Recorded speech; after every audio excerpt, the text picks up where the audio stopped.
So if you had an insane idea, let's just say that you had an insane idea, okay? And you are about to go and film your video, and then you realized you have no one else to film it. Maybe your friends are gone or something like that. So today I'm going to be talking about 3 tips to make it easier to film by yourself. So let's go.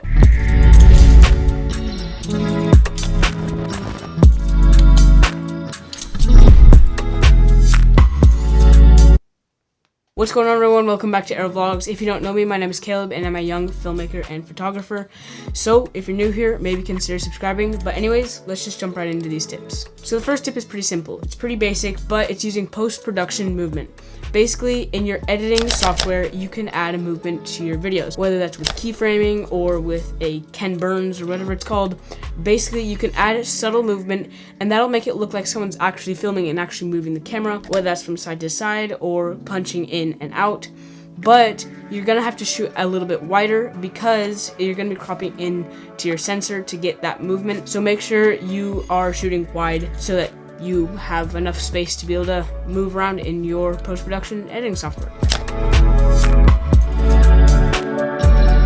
Alright, tip 2, and this one is super helpful, and I've tried to use this a lot too because I just feel like it helps the movement and the flow of your actual film, and that is using multiple shots to make it seem like the camera is actually moving when in reality it's just a locked off tripod shot. Because when you're doing so many different shots really quickly, the viewer doesn't have time to actually just take all the shots in at once, so they just kind of assume the camera is moving when in reality it's just a ton of tripod shots from different angles. And I found that helps a lot with the flow and the movement when you don't have anyone else to film, because when you have someone else to film, they can hold the camera, they can move it, and it makes it, feel like natural. But when you have so many angles, it really starts to make it feel like someone was filming it when in reality no one is.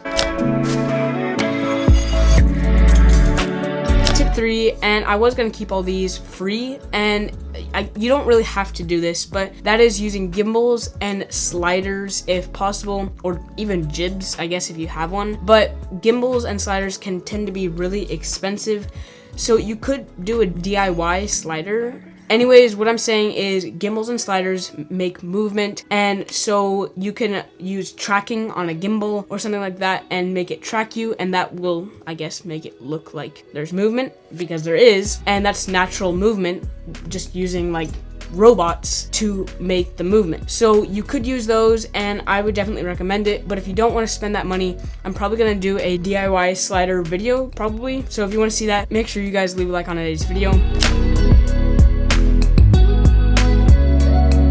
But also, one more bonus tip, locked off shots on a tripod or anything like that is totally fine. Yeah, maybe you don't have all that movement you'd get with another person filming, but in reality, if you've ever watched any movies, you'll see that usually 60 to 70% of the time, movies will be using tripod shots because it's standard, it's basic, it gets the point across, and I mean, that's what I'm using right now, actually. Sure, it's not a film, but you get what I'm saying, that tripod shots are fine. You'll be fine if you're using tripod shots or anything like that, because it's a tripod shot. It's standard, but it works, and it gets the point across, and it works. So if you're afraid to use the tripod shots because it just doesn't have any movement, it's fine if it doesn't have movement, so it's okay. Tripod shots look good. So that's all I have for you guys today. It was probably a shorter video today, but I just wanted to get this video out for you guys because I found that when I was filming my film a little bit ago, my last video, you can check that out on the screen in just a few seconds. When I was filming that short film, that it was really hard to get the flow right. So I just started using all these tips, and it seemed to help the short film a lot better. So that's pretty much it for this video, guys. If you want to see more videos about making films or anything like that, make sure to leave a like on today's video. Comment down below if you actually do want to see a DIY slider video. And I'll see you in the next one. Peace. Have you ever seen these? These things are like little... It's like shampona. These things are intense.